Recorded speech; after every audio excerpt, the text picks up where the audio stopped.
Hey, real quick before I get started, want to cover a couple things with you guys. This is going back to installing the heads and getting the heads and stuff finished up today. The steam vent you see here in the center, something you want to check while you've got this off is your little O-rings, your little gaskets.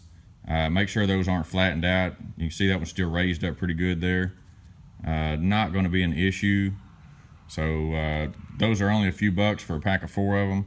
If yours are flattened out, go ahead and get some more. Valve cover gaskets, valve cover seals.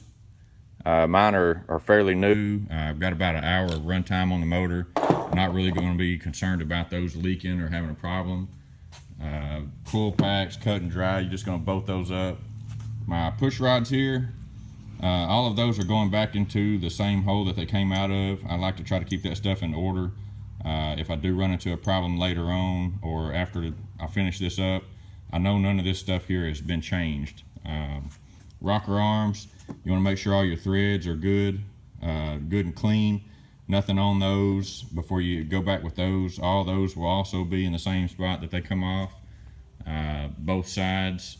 I'll have to look up the torque specs on those to see how much they have to be tightened down, but pretty easy job there. You will have to rotate the motor so that the valves are both closed before you tighten those up. On each cylinder, you'll have 2 on each one, all the way across there. Push rods again, coil packs, valve covers. Went with these factory style exhaust gaskets here. I'll give you the number right quick, 12617944. Pick these up at my local dealership. Just going to go back with these with those headers. If I run into an issue, I'll go back with the other ones that I had. I believe they were a Fel-Pro. Back around at the back here, guys, this is something you really need to pay close attention to. This is your intake manifold gaskets. You're going to make sure that these are not this black rubber here. You want to make sure those are not flattened out. You want to make sure that they're not broken, got any cuts in them, anything like that. Brittle. If they're brittle, go ahead and replace them. If they've got anything wrong with them, any visible issues, go ahead and replace this, guys. They're not that expensive, and it's going to save you from having to pull the intake manifold and stuff off again. Just better to take care and do it. Those are fairly new also. They look good. Only about an hour runtime on the engine, like I said. So I'm going to stick with those. But with that, guys, I'm going to go ahead and get started and try to get this stuff buttoned up today.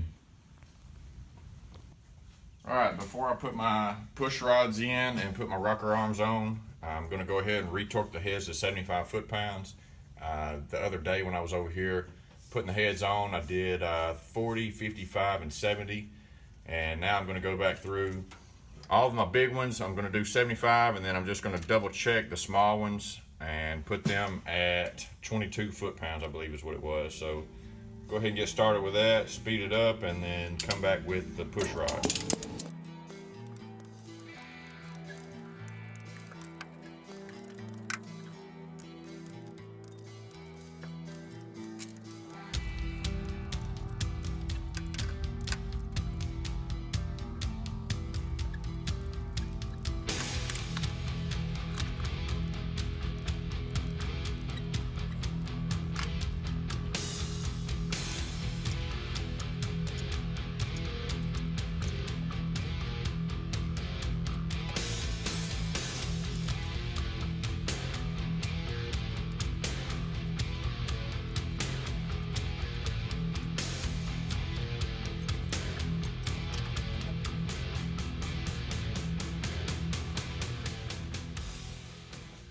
Okay, so what I'm doing now is just very carefully going through and snugging these down. Not going to put any real pressure on them, but I want to try to get them to seat. For the cam lobes that are up, it's going to start to push the valve spring, compress the valve spring, and open the valve. Some people say don't do it like this, but I'm not going to start it up right after I do this. I'll show you the steps that I normally do while I'm putting heads on or while I'm putting rocker arms on. You do want to try to help these center up. There's a valley or a bevel in that rail that'll help those seat but you just want to kind of make sure they're straight, make sure they're lined up. You're not going to put a whole lot of pressure on these.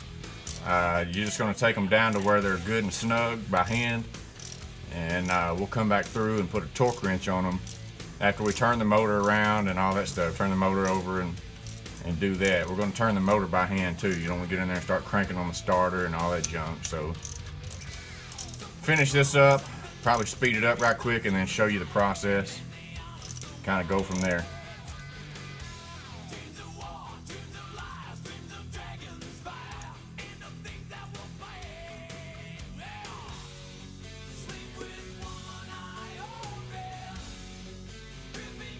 Alright, I figured I'd jump in here right quick and let you guys know this is an important part when you're tightening these rocker arms down. You need to do them in a sequence. I've made myself a little cheat sheet based on what I got online. You will tighten these down to 22 foot-pounds.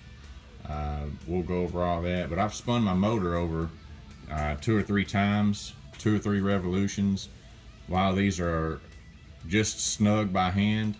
As I turned them, I would tighten them just a little bit more, a couple of them. Not a lot, because 22 foot-pounds is not a lot of pressure, but just getting them good and snug by hand. We're going to do a sequential order, and I'll try to post that up in either the comments or the description, or a link to where I got this information. But to start out doing the torque, just to tell you right quick, I'm at top dead center right now. My number 1 over here is at top dead center. At top dead center, you're going to tighten your exhaust 1, 2, 7, and 8 rocker arms, and your intake 1, 3, 4, and 5 rocker arms. You're going to turn that motor 360 degrees, and the reason why is because the cam only turns half of what the engine does. So basically you're going to take I hope I'm telling that right. The cam is going to spin enough to, in one full revolution of the engine, it's going to spin enough to take the pressure off of the ones that you didn't tighten the first round. The second round you're going to go through after you've turned the motor over 360 degrees, which is one full revolution. You're going to go through and you're going to do your exhaust 3, 4, 5, and 6 rocker arms, and your intake 2, 6, 7, and 8.